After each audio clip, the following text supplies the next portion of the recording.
what a slow week for growth if you're talking about investing. However, there still are a few cards. There's always cards moving, and these three are moving for a reason.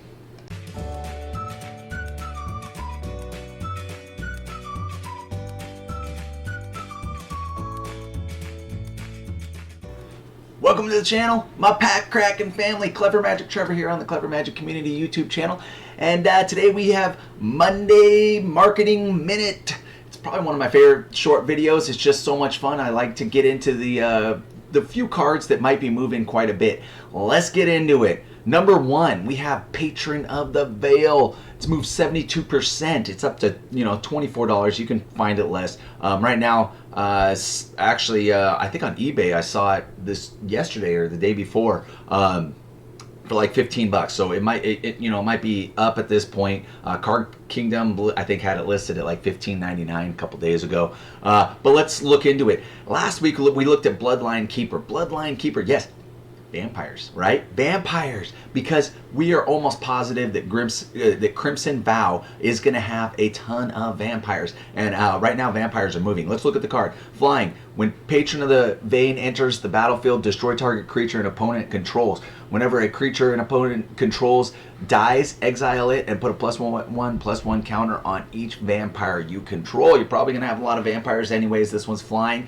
Flying does give people fits if you don't have a way to use it. So, I mean, this one's a pretty easy one to say, oh yeah, I could see why it bumped up. As soon as it started going this weekend, it jumped up to about $30 like a couple days ago, or maybe like 3-4 days ago. And it's kind of settled down to, I think, in the position it's going to stay in till Crimson Vow comes out and we start getting a ton of vampires again, and you guys all start playing against your friends that are only playing vampires. Number two, Memory Deluge. Yeah, Memory Deluge, 58%. This one's going to keep going up in my opinion. It's a relatively newer card, and it gives value up the yin-yang. Right now in Standard, it's one of the top 10 most played cards.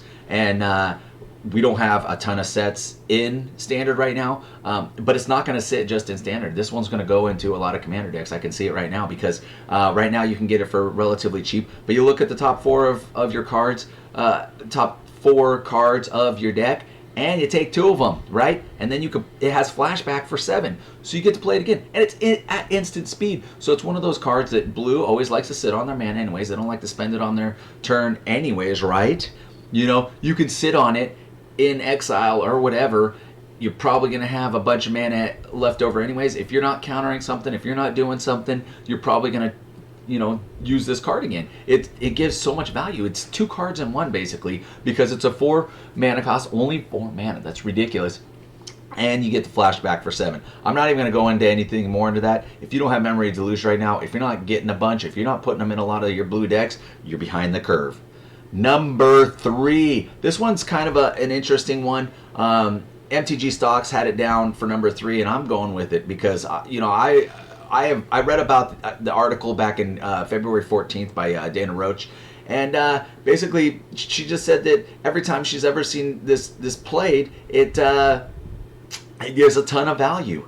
Let's take a look at it. It's obviously a commander card, and it's only 3 mana plus an additional 2 for each opponent you want to target beyond the first. Yeah, you could potentially generate a lot of 1/1 dorks at instant speed, which is huge because this is an instant.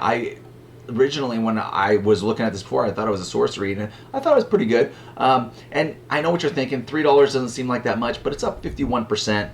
And I think a lot of the it's in it's C20, so I think a lot of, as we go along, this card's going to see more and more play. The Strive is just actually, it gives a ton of value, right? It gives a ton of value, and you're seeing a lot in the new in the Sigarda decks and the Kyler decks and the Catilda, Sylvar. So, I just foresee this one continuing to go up as time progresses and people find that it does give a ton of value.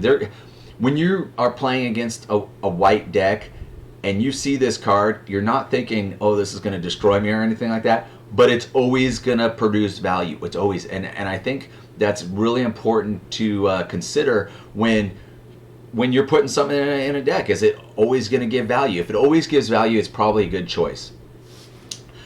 That is your Monday Marketing Minute with Clever Magic Trevor. We'll catch you on the next video.